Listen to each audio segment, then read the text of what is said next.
Hello friends, मेरा नाम नदीम हैदर है। इस वीडियो के अंदर हम एविडेंस एक्ट 1872 के अंदर जो सेक्शन 9 है उसके बारे में पढ़ेंगे।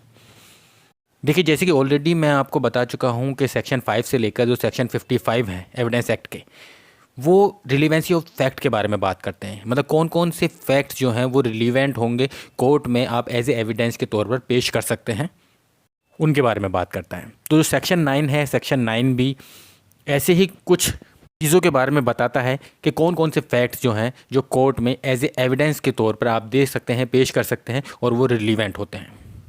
तो आइए स्टार्ट करते हैं। जो सेक्शन 9 है, सेक्शन 9 5 तरह के ऐसी चीज़ें हैं, एविडेंस हैं, जिनसे रिलेटेड आप फैक्ट्स जो हैं कोर्ट के अंदर पेश कर सकते हैं। तो उन पाँचों को देख लेते हैं। देखिए, नंबर 1 है इंट्रोड्यूसरी और एक्सप्लेनेटरी फैक्ट। तो जो फैक्ट जो इंट्रोड्यूस करते हैं या फिर किसी तरह एक्सप्लेन करते हैं जो मेन फैक्ट है उसको, या फिर जो फैक्ट इन इशू है या फिर जो रिलेवेंट फैक्ट है उनको अगर इंट्रोड्यूस कर रहे हैं या एक्सप्लेन कर रहे हैं तो वो फैक्ट इंट्रोड्यूसरी या एक्सप्लेनेटरी फैक्ट्स हैं। अगर ऐसे फैक्ट्स कोर्ट के अंदर पेश किए जाएँ तो वो रिलेवेंट होते हैं। दूसरे टाइप के जो फैक्ट हैं वो फैक्ट जिनसे जो कोर्ट है कुछ इन्फ्लुएंस कर रही है, जिससे कुछ अनुमान लगा रही है, तो उन फैक्ट्स के अगेंस्ट में या फिर उनके सपोर्ट में अगर कोई भी फैक्ट्स ऐसे दिए जाते हैं तो वो भी रिलीवेंट होते हैं। तीसरा जो है वो फैक्ट्स जो किसी पर्सन की या किसी भी चीज़ की आइडेंटिटी बताते हैं, दर्शाते हैं, तो वो भी रिलीवेंट होते हैं। और फोर्थ है वो फैक्ट जो टाइम और प्लेस के बारे में बात करते हैं कि वो ऑफेंस, वो क्राइम कब हुआ, किस टाइम पे हुआ, किस प्लेस पे हुआ, तो वो भी रिलेवेंट होते हैं। और फिफ्थ है वो फैक्ट्स जो पार्टीज़ के रिलेशन के बारे में बताते हैं आपस में। तो 5 टाइप के मैंने आपको एविडेंस बताया जो कि उनसे रिलेटेड अगर फैक्ट दिए जाते हैं वो रिलेवेंट होते हैं। फर्स्ट है एक्सप्लेनेटरी और इंट्रोड्यूसरी फैक्ट, दूसरा है इन्फ्लुएंस वाले, तीसरा है आइडेंटिटी वाले, चौथा है टाइम और प्लेस से रिलेटेड, और पांचवा है रिलेशन ऑफ पार्टी जो बताते हैं। तो ये फैक्ट जो है, अब इन्हीं पांचों के बारे में हम 1 बाय 1 करके पढ़ेंगे। तो सबसे पहले बात करते हैं जो इंट्रोड्यूस और एक्सप्लेन वाले जो फैक्ट हैं। कोर्ट के अंदर ऐसे फैक्ट जो कि किसी मेन फैक्ट से रिलेटेड, मतलब जो फैक्ट इन इशू है या फिर जो रिलीवेंट फैक्ट है उनसे रिलेटेड, या उनको इंट्रोड्यूस करा रहे हैं या उनको एक्सप्लेन कर रहे हैं, तो वो फैक्ट रिलीवेंट हैं। एग्जाम्पल के तौर पे अगर बात करें, क्वेश्चन ये है कि जो ये विल है, वसीयत जो बनाई गई है, क्या ये पर्सन के द्वारा बनाई गई है या नहीं है। कोर्ट में जो वसीयत, जो डॉक्यूमेंट जो पेश किया गया है, विल का डॉक्यूमेंट, ये उस पर्सन के द्वारा बनाई गई है या नहीं बनाई गई, तो ये क्वेश्चन है। इस केस में एविडेंस देना उस पर्सन की प्रॉपर्टी से रिलेटेड या उसकी फैमिली से रिलेटेड उन परिस्थितियों के बारे में जो कि जिनकी वजह से जो विल का बनाना नेसेसरी था, ज़रूरी था, तो वो सारे फैक्ट्स जो होंगे क्या रिलीवेंट होंगे। एक और एग्जांपल की बात करते हैं। ए ने बी पर लिबल का जो है सूट किया, मतलब डेफर्मेशन के लिए सूट किया। ए जो है उन फैक्ट्स को बता रहा है, इंट्रोड्यूस कर रहा है कि किन परिस्थितियों में जो लिबल है, जो डेफर्मेशन है, वो बी के द्वारा की गई है। ए बता रहा है कि बी और एक उसका जो है आपस में दोनों का डिस्प्यूट चल रहा है, इस वजह से उसने उसकी डेफर्मेशन की है, वो लिबल किया है। ये जो फैक्ट होगा ये रिलीवेंट होगा। इसी तरह एक और एग्जाम्पल की अगर बात करें, एक पर्सन, मतलब कोई पर्सन है, वो किसी फर्म के अंदर एक पार्टनर है। अब वो एज ए पार्टनर होता है, उस फर्म के अंदर काम कर रहा है। जब वो उस फर्म को छोड़ता है, जो छोड़ते समय फर्म को उसके द्वारा कुछ कहा जाता है कि किस वजह से उसने छोड़ी है या क्या रीज़न है, उसको पार्टनरशिप से क्यों हटा है, उस फर्म को क्यों छोड़ रहा है, तो उसके द्वारा जो एक्सप्लेन किया जा रहा है, जो बताया जा रहा है, जो भी स्टेटमेंट दी जा रही है, वो उसके कंडक्ट को एक्सप्लेन कर रहा है कि उसने वो फर्म क्यों छोड़ी। तो ये फैक्ट जो हो ये भी रिलीवेंट होगा। अब बात करते हैं दूसरे पॉइंट की, जो इन्फ्लुएंस वाला हमने करा था। कभी कभी कुछ फैक्ट्स ऐसे होते हैं जिनसे जो कोर्ट है कुछ इन्फ्लुएंस ड्राइव करा लेती है, मतलब कुछ अनुमान लगा लेती है, कुछ अनुमान बना लेती है। उन फैक्ट्स के अगेंस्ट में या फिर सपोर्ट में जो फैक्ट्स दिए जाते हैं वो भी रिलीवेंट होते हैं। जैसे एग्जाम्पल के तौर पे अगर बात करें, ए जो है वो एक्यूज्ड है बी के मर्डर का, उस ए के ऊपर बी के मर्डर का मुकदमा चल रहा है। ये फैक्ट दिया गया कि बी का मर्डर होने के बाद जो ए था वो अपने घर से कहीं चला गया था, मतलब वहाँ पर था नहीं, मिला नहीं वो। ये जो फैक्ट है ये सेक्शन 8 में जो हमने कंडक्ट पढ़ा था, उसमें ये रिलीवेंट है। इस फैक्ट से मीनिंग क्या ड्राइव हो रहा है? मीनिंग ये ड्राइव हो रहा है कि जो ए है वो गिल्टी है, उसने ज़रूर जो है बी का मर्डर किया होगा, इसलिए वो जो है घर से भाग गया। ये एक इन्फ्रेंस ड्राइव किया गया कोर्ट के द्वारा, ये अनुमान लगाया गया। फिर आप कह सकते हो ये फैक्ट से ये अनुमान निकल के आ रहा है। इस फैक्ट के अगेंस्ट में या फिर सपोर्ट में जो भी फैक्ट दिए जाएंगे वो रिलेवेंट होंगे। एग्जाम्पल के तौर पे ए जो घर से भाग गया था तो उसके रिलेटेड मतलब कि जो फैक्ट बताए जा रहे हैं, दिए जा रहे हैं कि हाँ उसको उस ट्रेन में देखा था, वो बिना टिकट था और उसके मतलब कि जो कपड़े थे वो खून में सने हुए थे, वह बहुत ज़्यादा घबराया हुआ था। तो ये सारे जो फैक्ट्स हैं ये रिलीवेंट होंगे, क्योंकि ये जो इन्फ्रेंस फैक्ट है उसको सपोर्ट कर रहे हैं, अनुमान लगाया गया है उसको सपोर्ट कर रहे हैं। अब इसके अपोजिट भी हो सकता है, कॉन्ट्राडिक्ट भी हो सकता है, अगेंस्ट भी हो सकता है। कोई ऐसा फैक्ट दिया जाए कि नहीं असल में रीज़न क्या था, ए घर पे इसलिए नहीं था क्योंकि ए को कहीं बिजनेस में जाना था, अर्जेंट बिजनेस मीटिंग थी तो वहाँ पर जाना था उसको, तो इस वजह से ए जो है घर पर नहीं था, या इसलिए ए जो है घर पर चला गया था। हालांकि एक केस है Matru versus state of UP. इसमें ये चीज़ कही गई कि स्कोंड होना मतलब कि एकदम जब पता लग जाए कोई चीज़, ऐसा जैसे मैंने बताया कि वो भाग गया अपने घर से या चला गया कहीं और चला गया, तो एब्सकॉन्ड होना जो है नो डाउट ये रिलीवेंट फैक्ट है, रिलीवेंट पीस है एविडेंस का। इसकी जो वैल्यू होगी वो डिपेंड करेगी, एविडेंशियरी वैल्यू की अगर बात करें वो डिपेंड करेगी सर्कमस्टेंस के ऊपर, हर केस के ऊपर, क्योंकि हर केस की जो सर्कमस्टेंस है, परिस्थितियाँ हैं वो अलग अलग होती हैं। क्योंकि इस केस में क्या हुआ Matru versus state of UP में, इसमें जो ये पर्सन था कंप्लेनेंट के साथ साथ रहा एफआईआर लिखाने तक, पर उसको बाद में ये लगने लगा कि कहीं यही ना फंस जाए इस केस में, सस्पेक्टेड ना बन जाए, इस वजह से ये अरेस्ट होने की वजह से उसके डर से जो है ये चला गया कहीं पे। कोर्ट ने इस केस में यही कहा कि इवन जो इनोसेंट पर्सन है वो भी पैनिक फील करने लगता है, उसमें भी अरेस्ट होने का डर आ जाता है अगर वो रॉन्गली सस्पेक्टेड को समझ लिया जाए। वो अपने को बचाने के लिए भी सेल्फ प्रिजर्वेशन में भी मतलब कि जा सकता है, एब्सकॉन्ड हो सकता है उस केस में भी। ये ज़रूरी नहीं है कि वही मतलब कि ऑफेंडर है। अब बात करते हैं तीसरे पॉइंट की। जो तीसरा पॉइंट है वो बात करता है आइडेंटिटी ऑफ ए पर्सन या फिर कोई भी थिंग। तो ऐसा कोई भी फैक्ट जो किसी पर्सन या किसी चीज़ के बारे में उसकी आइडेंटिटी से रिलेटेड बताता है तो वो जो फैक्ट होते हैं वो रिलीवेंट होते हैं। एग्जाम्पल के तौर पे एक बात करें तो केस है विभावती देवी वर्सेस कुमार रामेंद्र नारायण रॉय। इस केस में क्या होता है कि एक पर्सन होता है जो कि 12 साल से उसके बारे में किसी ने कुछ नहीं सुना होता है कि कहाँ है वो कहाँ नहीं। 12 साल पहले उसने एक केस किया होता है जिसमें कि वो एज ए प्लेंटिफ होता है। 12 साल तक उसके बारे में किसी ने नहीं सुना, वो नहीं मिलता। 12 साल बाद वो आता है, वो पर्सन एक आदमी आता है और वो कहता है कि मैं वो हूँ, अपना आप को प्लेंटिफ बताता है। उस केस में कोर्ट उसकी मदर को बुलाती है और उसकी वाइफ को बुलाती है और उसको आइडेंटिफाई करने के लिए कहती है कि ये आपका हस्बैंड है, ये आपका बेटा है क्या। उसको दोनों आइडेंटिफाई करती हैं और दोनों ही उस चीज़ से इनकार कर देती हैं, मना कर देती हैं, हम इस पर्सन को नहीं जानते। तो ये जो फैक्ट होगा ये रिलीवेंट फैक्ट होगा।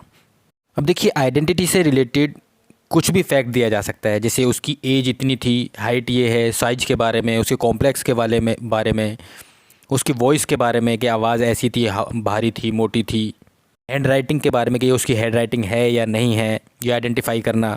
एजुकेशन से रिलेटेड, ट्रैवल से रिलेटेड वहाँ पर गया था, रिलीजन से रिलेटेड, फैमिली रिलेशनशिप से रिलेटेड, किसी भी चीज़ से रिलेटेड जो है मतलब कि आइडेंटिटी से रिलेटेड जो है उसके जो फैक्ट दिए जाएंगे वो रिलीवेंट होंगे। जैसे सिविल केसेस में अगर बात करें, एग्जांपल ले सिविल केसेस का, कि अब वो ये जो डॉक्यूमेंट है ये आपके द्वारा, आपकी हैंड राइटिंग है, आपके द्वारा लिखा गया है या नहीं लिखा गया है, आपके द्वारा साइन किया गया है या नहीं किया गया है। अब इसको आइडेंटिफाई करना, कोई आइडेंटिफाई करके कहे नहीं ये उसका साइन नहीं है, ये तो हैंड राइटिंग किसी और की है या किसी और के सिग्नेचर हैं, ये तो ऐसे जो फैक्ट्स होंगे वो रिलीवेंट होंगे।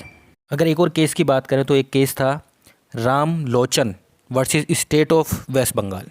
केस में क्या था, इस केस में टैंक से एक आदमी की बॉडी मिली, कि बॉडी नहीं हम कहेंगे स्कल, मतलब उसका एक तरह से उसके शरीर का एक ढांचा स्केलेटन मिला, के साथ साथ मतलब कि एक फ़ोटो मिला जिससे कि ये पता लगाया गया कि ये जो स्केलेटन है, ये जो ढांचा है, ये इस पर्सन का है जिसका फ़ोटो मिला। ये फैक्ट जो है ये रिलीवेंट माना गया। जो जस्टिस अयंगर थे उन्होंने इस केस में जो बेसिक प्रिंसिपल है वो बताया कि इसमें जो क्वेश्चन इशू था वो ये था कि ये पर्सन जो है, जो फ़ोटो मिला है, ये मतलब कि इसी पर्सन की ये डेड बॉडी है, स्केलेटन है या नहीं है। उन्होंने कहा कि हम जो आइडेंटिफिकेशन कर सकते हैं वो या तो किसी पर्सन को फिजिकली तौर पे या फिर विजुअल एग्जामिनेशन के तौर पे जो है किसी पर्सन की आइडेंटिफिकेशन की जा सकती है। फिजिकल की जैसे बात करें, फिजिकल में क्या, जैसे उसकी हड्डी कितनी चौड़ी है, क्योंकि यहाँ पर इस केस में जो था वो स्केलेटन से रिलेटेड था, तो उसकी बोन से रिलेटेड के बोन के कर्व कैसा है, कैसा होगा, उसकी आंखों के पास का कर्व कैसा है, कैसा दिखता होगा, जो चिक वाली बोन है उसका शेप या उस वो किस तरह की बनी हुई है, उसका कैसे कर्व है, ये जो आई के जो बोन है वो उसका कर्व कैसा है, सब चीज़ों को ये एग्जामिन किया गया और उसको फ़ोटो से मैच किया गया। जो फ़ोटो मिला था तो वो सारी चीज़ें स्केलेटन थी, स्केलेटन को सारी चीज़ें सिमिलर थी जो फ़ोटो से, तो इसलिए ये माना गया कि ये जो पर्सन होगा ये यही है। अब देखिए इसी में एक आता है टेस्ट आइडेंटिफिकेशन परेड, शॉर्ट में TI परेड भी कहा जाता है। इसमें क्या होता है, मोस्टली उन केसेस में यूज़ होता है कि जहाँ पर जो विटनेस होता है एक्यूज़ को नहीं जानता है, एक्यूज़ ने उसके सामने वो क्राइम किया होता है पर उसने उससे पहले उसे कभी नहीं देखा होता है।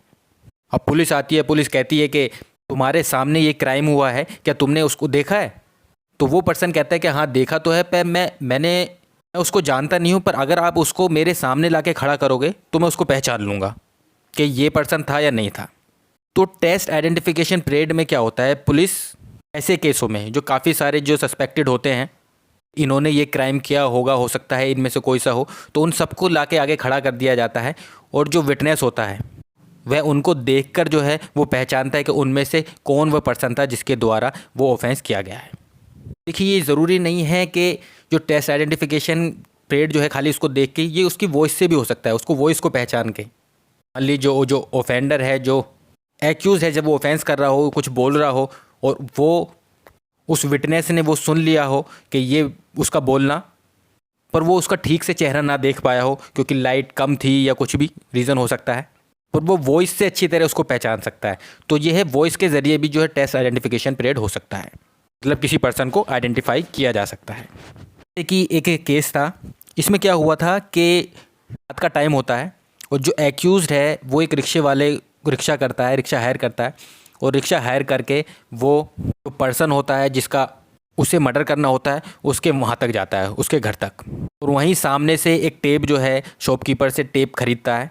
जो रिक्शा वाला होता है और जो शॉपकीपर होता है वो अपना जो विटनेस होता है वो प्रोवाइड करते हैं, वो देते हैं कि ऐसे ऐसे हाँ मेरे साथ गया था, मैं छोड़ के आया था, वो कहता है मैंने था, पर उनकी जो विटनेस जो उनके द्वारा गवाही दी होती है उसकी कोई वैल्यू नहीं मानी गई क्योंकि रात का टाइम था, उन्होंने अच्छी तरह उसको नहीं देखा होगा क्योंकि रिक्शा वाला आगे चल जा रहा था, तो उसके फीचर भी नहीं देख पाया होगा कि क्या उसने पहन रखा है, क्या नहीं, कितनी हाइट है, क्या नहीं, और शॉपकीपर भी इतना ज़्यादा, क्योंकि इतना ज़्यादा टाइम लगता।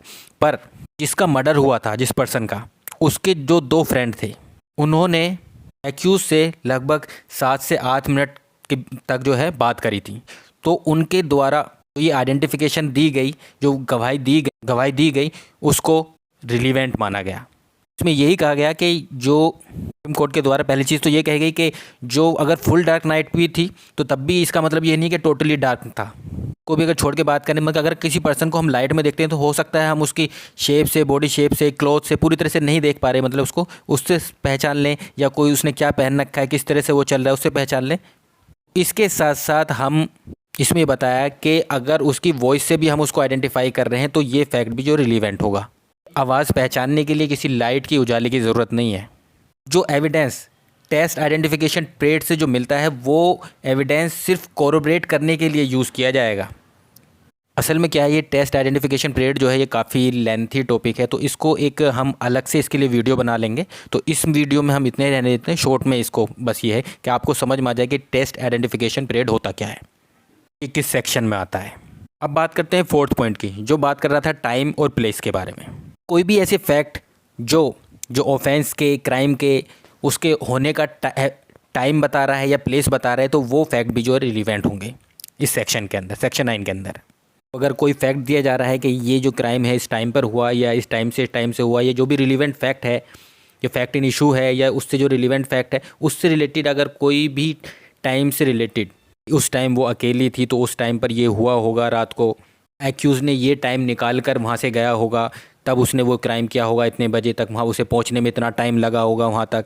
इसी तरह जो प्लेस है, प्लेस में जो जगह पर जो सारी चीज़ें सामान फैला हुआ है या ब्लड के जो निशान हैं जहाँ पर वो ऑफेंस हुआ है वो पड़े हुए हैं, उससे रिलेटेड अगर कोई एविडेंस दिया जाएगा तो वो रिलीवेंट होगा।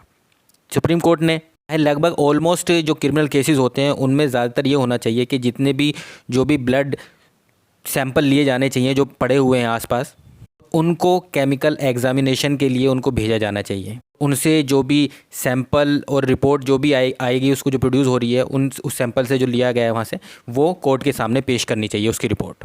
कि अगर ये प्रोसीजर फॉलो नहीं किया गया तो फिर प्लेस पर, इस जगह पर वो ऑफेंस हुआ है या नहीं हुआ है, इससे रिलेटेड एक सीरियस जो है डाउट पैदा हो सकता है।